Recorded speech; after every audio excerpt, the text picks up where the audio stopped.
Baik, izin memperkenalkan diri. Nama saya Embu Banjarkusuma, NPM 1817051048 dari kelas B. Di video ini saya akan mencoba menjawab UTS dari pemrosesan data terdistribusi. Untuk nomor 1 bagian A, yaitu keuntungan dan kekurangan centralized data center. Keuntungannya yang pertama yaitu setup mudah, karena jaringan atau koneksi kabel itu hanya difokuskan ke main server, antara main server dan klien, main server klien. Jadi antar klien tidak perlu dihubungkan. Kemudian yang kedua, budget efisien karena performa, kemudian storage itu hanya difokuskan ke main server saja. Kemudian yang terakhir, keuntungannya yaitu update cepat karena hanya main server yang perlu diupdate datanya. Kemudian kekurangan sangat bergantung pada koneksi, karena jika koneksi main server terputus maka klien tidak bisa mengerjakan prosesnya. Kemudian untuk kedua, sulit memperoleh backup karena hanya di main server datanya berada dan di klien tidak memiliki backup dan hanya melakukan bagiannya saja. Kemudian sulit dalam maintenance. Jika client server yang di maintenance tidak masalah, tapi ini masalahnya jika main server yang di maintenance, sehingga pemrosesan akan sangat terganggu.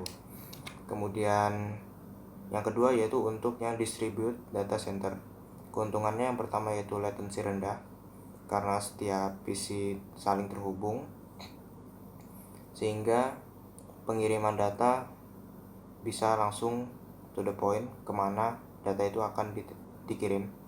Kemudian backup mudah karena setiap server memiliki data yang sama dan semua server itu datanya sama semua, sehingga jika ada satu yang off maka PC lain memiliki backupnya. Kemudian yang ketiga yaitu maintenance lancar. Jika satu server melakukan maintenance, server lain masih bisa melakukan pemrosesan.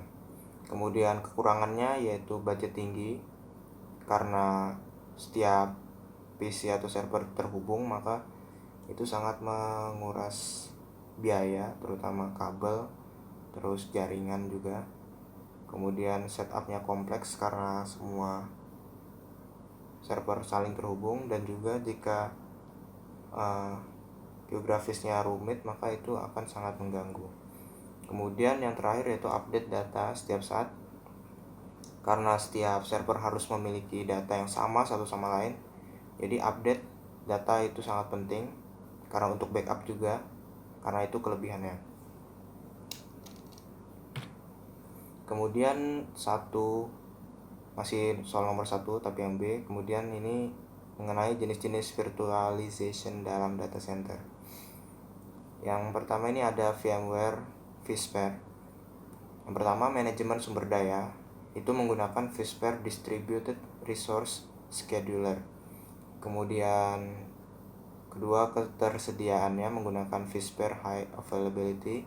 Kemudian yang terakhir yaitu proteksi datanya menggunakan VMware Consolidated Backup dan VMware Data Recovery. Kemudian Hyper-V, ini ada dua jenis. Yang pertama yaitu native atau bare metal. Ini menjadi salah satu paket, sudah menjadi satu dengan sistem operasinya. Kemudian yang kedua yaitu hypervisor host atau desktop. Ini berjalan di atas sistem operasi, jadi terpisah dengan sistem operasinya. Kemudian lanjut soal nomor 2 yang bagian A, yaitu perbedaan dan persamaan client server dan peer-to-peer. Perbedaannya yang pertama yaitu service, di mana client server melayani antara host dan klien. Jadi ada perbedaan status antara host dan klien. Kemudian sedangkan peer-to-peer setara.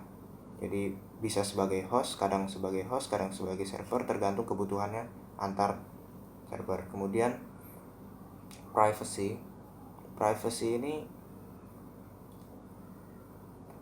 lebih ke pembagian status, di mana di client server nih yang host tuh lebih dominan hak aksesnya daripada kliennya, sedangkan peer-to-peer ini lebih ke kesetaraan. Jadi semua anggota atau member tuh bisa memiliki hak yang sama. Kemudian data ini sama seperti tadi, di mana client server main datanya hanya ada di host, sedangkan peer-to-peer semua memiliki data yang sama, sehingga tidak perlu saling mengakses untuk memperoleh datanya. Kemudian persamaan, sama-sama pertama ini multinode, jadi pasti lebih dari satu server. Kemudian yang kedua, network harus terhubung dengan jaringan. Kemudian yang terakhir yaitu data akses, itu perlunya mengakses data dari server lain. Kemudian 2B yaitu pengertian komunikasi data asinkronus dan sinkronus.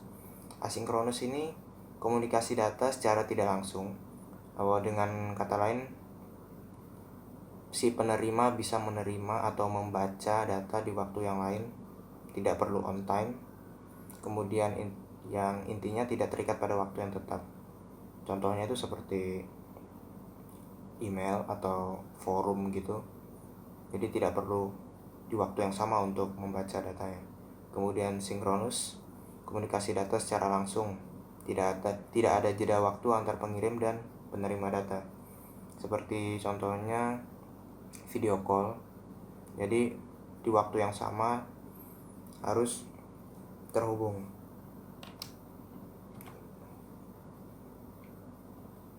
Kemudian selanjutnya yaitu jenis-jenis topologi jaringan dalam pemrosesan data terdistribusi.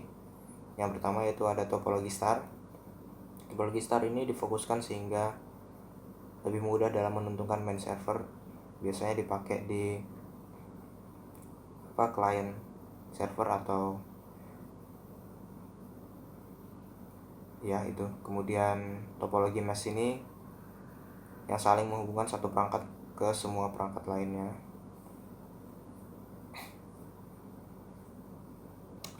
Kemudian yang selanjutnya yaitu 3B, cara kerja modem dalam komunikasi data. Jadi modem ini fungsinya yaitu mengubah sinyal atau data dari digital ke analog, kemudian kembali ke digital lagi. Itu fungsi modem. Kenapa diubah menjadi analog? Karena untuk mengirim data melalui kabel atau melalui wireless itu hanya bisa dilakukan menggunakan gelombang analog. Sehingga fungsi modem yaitu jika data berbentuk digital harus diubah terlebih dahulu menjadi sistem analog, sehingga bisa ditransmisikan ke tujuan atau ke komputer lain, sehingga komputer lain bisa membacanya, dan juga memerlukan modem juga untuk mengubah sinyal analog tadi menjadi sinyal digital, sehingga bisa dibaca oleh si penerima. Itulah fungsi dari atau cara kerja modemnya. Kemudian lanjut nomor 4 ini peran keamanan dalam pemrosesan data terdistribusi. Di keamanan data di pemrosesan data terdistribusi ini ada beberapa sebenarnya, tapi yang paling penting untuk perannya ini yaitu untuk mencegah potensi kerugian material. Karena data-data yang sudah diproses ini sangat penting dan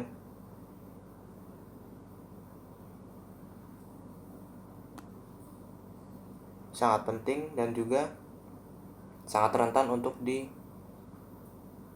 oleh orang asing. Kemudian mengurangi risiko penyalahgunaan data atau informasi. Nah, ini pentingnya keamanan jika adanya akses asing, itu bisa saja data atau informasi ini disalahgunakan, seperti diubah atau diambil atau dirampas oleh orang lain. Kemudian yang ketiga ini melindungi data dari kebocoran atau leakage. di mana pengambilan informasi oleh penerima yang tidak berhak. Tuh.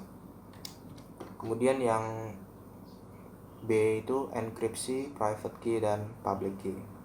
Enkripsi itu yaitu mengubah suatu informasi atau data menjadi suatu hal yang lain yang orang asing tidak mengerti. Seperti kata-kata yang wajar kemudian diubah karakternya menjadi yang tidak jelas. Dan itu hanya bisa dibaca antara pengirim dan penerima. Nah, ini private key. Ini yaitu kunci yang digunakan untuk membuka atau mendekripsi pesan yang terenkripsi. Jadi, private key ini hanya dimiliki oleh si penerima. Sedangkan public key ini kunci yang digunakan untuk mengunci atau mengenkripsi pesan yang hanya bisa dibuka dengan private key penerimanya. Jadi yang memiliki public key ini sebenarnya juga penerima, tapi ia mengirim public key-nya ke pembuat pesan sehingga hanya bisa dibuka oleh private key si penerimanya saja. Nah, ini cara kerjanya, ilustrasi enkripsi data pada pengiriman pesan. Jadi intinya si pengirim ini mengetik suatu teks, kemudian ia mengunci plain text tersebut menggunakan recipient's public key. Ya, seperti tadi kan pertama resipien tuh si sender ini pasti memiliki public key si recipient. Kemudian setelah terkunci menjadi ciphertext, kemudian si penerima menggunakan private key-nya sendiri untuk membuka atau mendekripsi ciphertext tersebut sehingga kembali menjadi plain text sama persis dengan apa yang dikirim oleh si pengirim, sehingga penerima bisa membaca apa pesan dari si pengirim. Sekian penjelasan saya mengenai UTS pemrosesan data terdistribusi. Kurang lebihnya saya mohon maaf. Terima kasih.